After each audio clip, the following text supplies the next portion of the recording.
Hello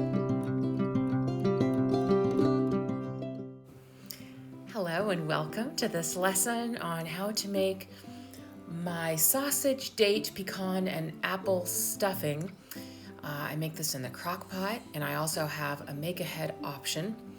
The first thing I do is cube both white and wheat bread, and I toast it. I'm stirring it here about halfway through. You can see my dogs and cats everywhere. I stir it around about halfway through. It's done when they're all kind of, they're dry little baby toasts is what they are really. And then I get my onion chopped. I go ahead and get a quarter cup of butter melted in my cast iron skillet. You guys will notice that I use my cast iron skillet a lot. Add my celery, stir it around, get it nice, and let it cook down a little bit. And I'm adding my herbs right now and my seasonings, things like rosemary, sage, marjoram, parsley, and then I pop in my 1 pound of sausage. Okay, this is a Jimmy Dean sausage, a sage sausage. It says right on the package, sage.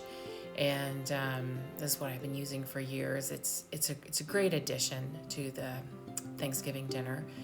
1 Granny Smith apple chopped up. And this is when it gets interesting, when we add the apple, and then I also add some dates and pecans.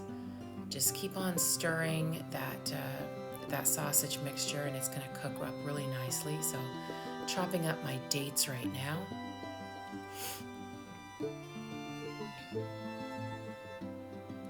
This is when it really starts to smell amazing.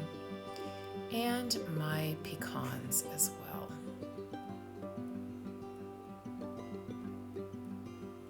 I started making this stuffing when we lived in Rhode Island in the Northeast. Of course, the pecans are a southern touch, but up in the Northeast, they like the bread stuffing with the cubes of bread and the sage and the sausage. And so this is the make-ahead option here, okay? So I've got my breadcrumbs all ready to go, my bread cubes, and we're making a kit, and then I get my sausage and vegetable mix and put it here in this container. And we're just going to store these things, and you can put this part in the fridge. You can keep your breadcrumbs in the fridge. If you're living in a humid environment, I'd say definitely keep them in the fridge. So I take another quarter cup of butter and I line my crock pot. So this is the day of cooking, all right? And this is so great because once you just get it in, once you get it started, you don't have to think about it again.